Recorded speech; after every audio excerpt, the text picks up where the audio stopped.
Ganito yung setup na gusto ko sa avocado. Kita nyo yan? Naka-heel siya, bababang ganon. Meron siyang, so may naghinog pa nga dito. Ayan, di natin nakita. Naku po, binubutas ng mga, naku sayang to. Dapat pala may pag, kung gaganyan.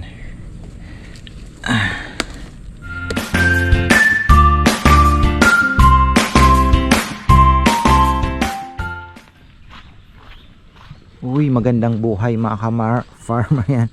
Welcome sa ating Simple Pleasure Channel. Ayan, ito po yung ating mga libangan. Sabi ko magtatanim kami ni Kongkong ngayon. Problema, andun siya. Ayun. Kulang tayo sa tao. Busy tayo sa lechon. Priority natin is lechon. Kahapon, hindi ako nag-vlog pero nagtrabaho po ako. Ayan, inais ko po yung ganito yung setup na gusto ko sa avocado. Kita nyo yan? Naka-heel siya, bababang ganon. Meron siyang lagayan ng fertilizer dito sa paikot sa kanya. So kung maglalagay ka ng vermicast o anumang organic fertilizer, dito ka magbubudbud.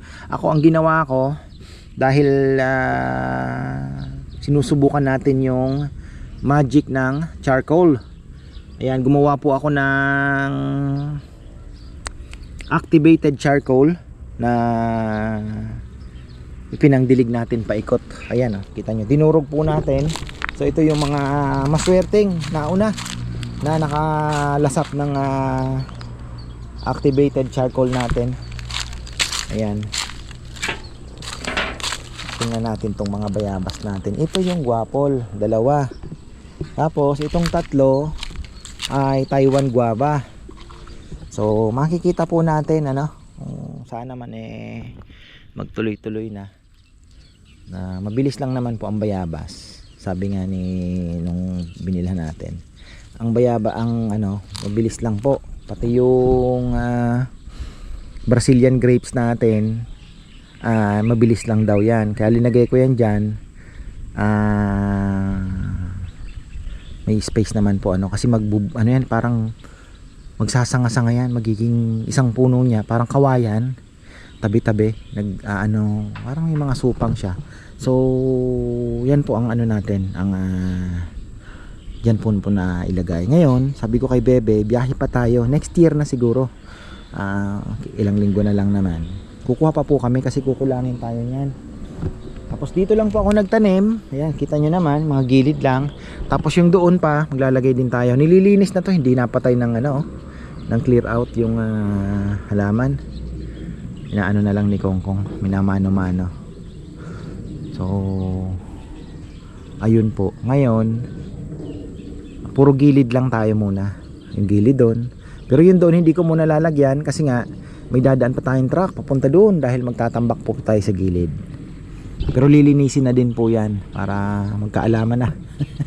Tapos dito kailangan din linisin.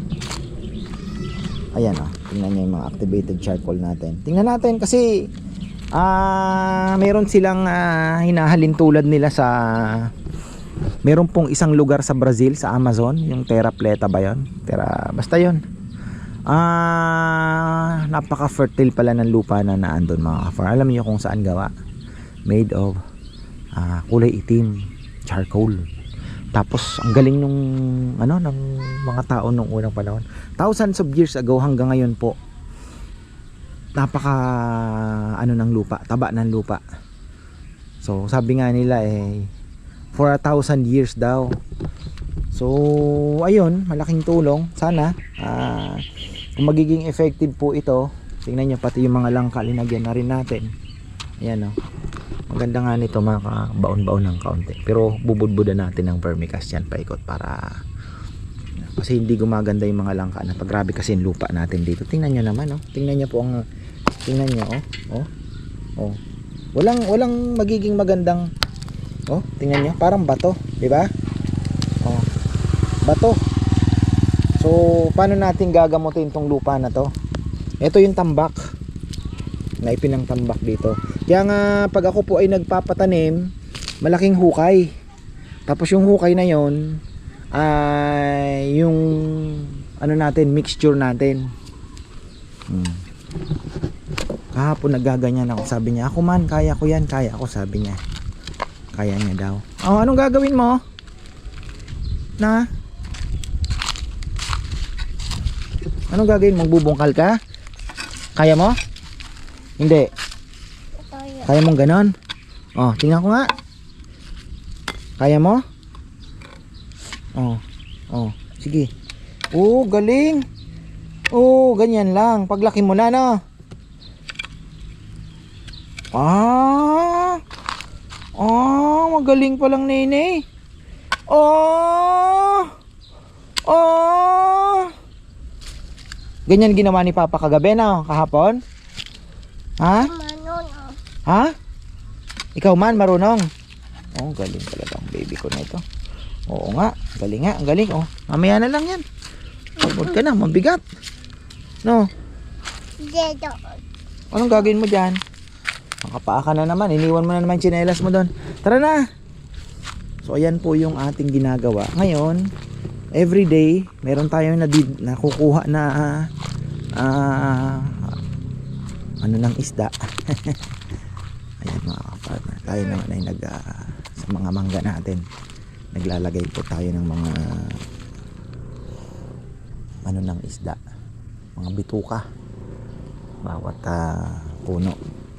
Ayan, nakita nyo medyo malayo kasi po ang plano ko dito hanggang dito yung ating maging bakod. Ayan, hanggang dito po siya yung bakod natin. At the same time makapagbigay tayo ng extra space, kaya lang yun nga, tambakin pa rin. Okay lang yan, at least we do it according to plan na mabigyan po ng extra space pa sa mga bisita natin, mga sasakyan na papasok, magkaroon po ng malaking space. Kaya imagine kung hanggang dito, tapos actually hanggang ngayon po hindi pa po final yung mga kung ano man yung sinasabi ko sa inyo. Wala pa pong final, baka magulat kayo, iniba na naman ni Ka-Farmer yung ano. Wala pa po tayong actually final. Yun lang ay mga iniisip ko lang na pwedeng gawin na sa tingin ko, 'di ba? Pero sa ngayon empty pa din, kumbaga pinagpaplanuhan pa kung ano po ang pwedeng gawin dito, kasi para nating binili uli ito dahil sa gawa ng tayo po ay nagpatambak, 'di ba? Nagpatrabaho, sabi ko nga parang bumili uli ako ng isang sasakyan, pero okay lang, anin mo naman yung dalawang sasakyan. Pero soon mukhang kailangan namin pang pamilya mga ka-farmer, kasi yung pick up talagang masikip, hindi po kaya, lalo na't nadagdagan yung aking anak, naging 4, so kailangan natin ng malo. Pag mag-SM kami, imagine nyo ilan lang ang kasya, hindi po mamamasyal yung 3 bata, si Bebe, ako, si Mama Beth, kulang na po na makadagdag pa ng 2 o 3, 'di ba? So ayun, kaya sabi ko mukhang sana, 'di ba, kalooban tayo ng Panginoon. So ayan po, wala pa tayong final. Ayan, dito malaking mapuputulin natin tong mga nakaganyan. Maganda, malaki pa po ang area natin. Basta yun dito, kahit magtatambak tayo, okay lang. Kasi nakita ko po yung pangangailangan ng parking natin sa ating pinupursiging kainan. Wah, may bulaklak na pala yung mangga dito. Nako, parang ayaw magpaputol. Ito atang akasya ang kailangan putulin, dahil yung mangga ayun na, may bulaklak na. Ang bilis lang ayan. Oh, ayun, stop na tayo sa mangga. Lang ako sa mangga kasi ang dami nating mangga na. Mas maganda pa po yung mga Brazilian grapes, yung mga red, yellow kayumito, 'di ba? So ayan, dito na tayo. Tara na. Papakwento na naman ako, parang lang naman tong vlog na to. Ito yung mga pangarap natin sa buhay na andito na. Tara na, anak. Sabi nga aking Nabanggit ko to nung nakaraang vlog eh. Sabi nung ano, ikaw mayaman ka na. Sabi ko hindi naman, pero in a way, opo, sasabihin ko sa inyo kasi hindi naman nasusukat sa dami ng pera yung kayamanan. Magkaroon ka lang ng anak. Magkaroon ka lang po ng anak na, 'di ba? Mga makukulit, kayamanan na. Asawang mabait, kayamanan. Oh, 'di ba? Baboy. Ano? Uy, balikan natin mga after 2 days po tayo bago nakapag dugtong sa ating ginagawang video na to. Busy po tayo, grabe mga farm, busy po. Nakatutok po ako sa lechonan ngayon. Actually, today is Monday na. At itong itong dinudugtungan natin, Friday ko pa ata to blinag, kaya lang 9 minutes, sayang din. So, ayun. Ikot tayo mamaya. Doon na ako dadaan para makita po natin yung mga yapapa.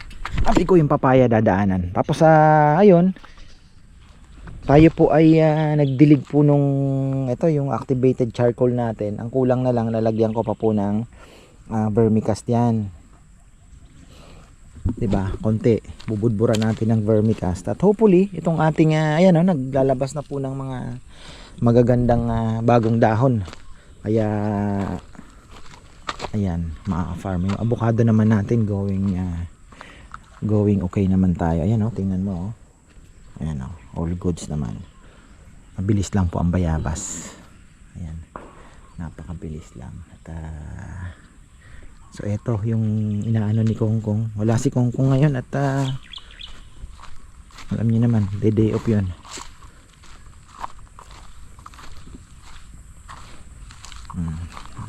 Ito po yung ating di ko alam kung ibabalik ba itong lupang ito o dami pa po nating tatambakan dito.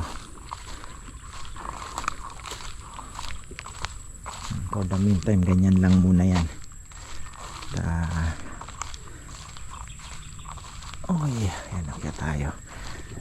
Kasi yung mga ano po, tawag dito yung avocado yung papaya po natin ay naka-reserve na po yan sa 27. So kailangan kong ma-check kung sa 27 may mapipitas na tayo. Ayan. Pero may mga nakita na po akong didilaw-dilaw. So medyo matagal tayong hindi nakaikot dito, ilang days din. So ayan, pwede. Marami na po palang may mga dilaw. Ayan. So may naghinog pa nga dito. Ayan, di natin nakita. Naku po, binubutas ng mga, naku sayang to Yan ang yan binutas Mukhang kailangan po nating balutan Wala na to, bulok na to Kailangan nating balutan. Binubutas nung ng mga kalaban natin. Lalagay tayo ng sako. Mga farmer, kailangan ng lagyan ng sako. I think kailangan natin maglagay ng sako. Binubutas nung fruit. Mabubulok po talaga. Kailangan balutin. Kasi pagka once na may dilaw na, gaya niyan, na-attract na po sila, mabango na yan, bubutasan na nila. Ganyan. Yung aking pinelas na pumatulas. Kumaano. Nako, ayun yung papaya ni mother. Ayun din kay mama to Dapat pala may kung gaganyan tama din ayan so may mga ilan, may dilaw-dilaw na namatay na to. Baka avocado na lang itanim natin dyan. Ganun na lang. So yan ang ipapagawa natin kay Kongkong bukas. Kung ano din lang naman ba yung mga bata. Binubutas kay Ate Mer pa naman yun. Baka hindi maghinog yun, mabulok yun ang problema Yan, nakaisip na po ako ng pwedeng gawin doon. Babalutin na lang namin ng pang mulching yung mga papaya.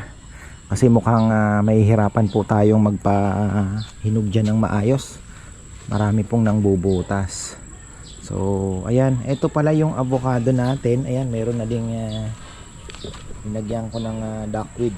So ayan, mabubulok po yan. Ano na din, 'di ba? So di pa pala ako nagpapakain ng fish. So ayan po, ito ay wala pa namang isang taon to, ano? Bilis din naman pong lumaki. Ito daw yung has. Has. Pero di ko din nga po alam kung nasaan ang dugtong nito. Nasaan ba? Parang wala nga dugtong to. Parang ano to? Pasanga. Parang pasanga. So, yung iba kasi minsan sinasabing may ano may tawag dito, may dugtong. So sa tingin ko ito ay paugat. Ayan. Pero okay na, bilis din na lumaki, oh. Dati halos kasing taas ko na to. Ayan.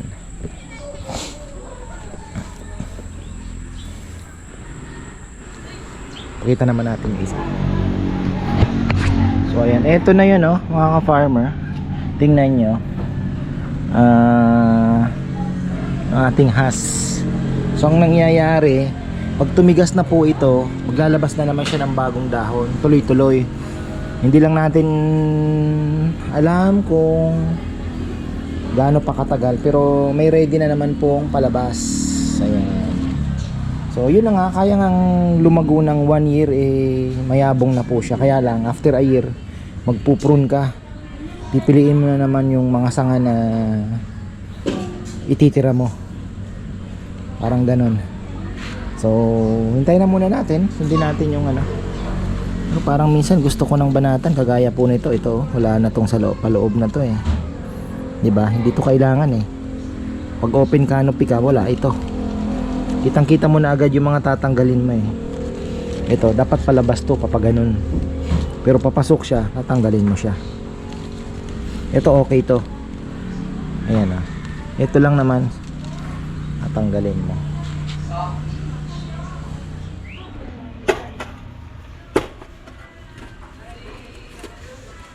Grabe pala ang tigas nito.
Ay, ayan mga ka-farmer, bago tayo magtapos, ito yung ating mga yuzu pala to, yuzu orange. Ayan, ang gaganda na yung mga dahon yan. Ayan. At ito, tingnan nyo, wow, full of microbes. Daming activity dyan mga ka-farmer. Ecosystem pala ang lupa dapat, 'di ba? So linagyan natin siya ng, meron kami mga bigas diyan na hindi na po makain din, hindi na maisaing. Yun na ipakiskis namin, sayang. Pero ayun, ginagawa ko pong fertilizer.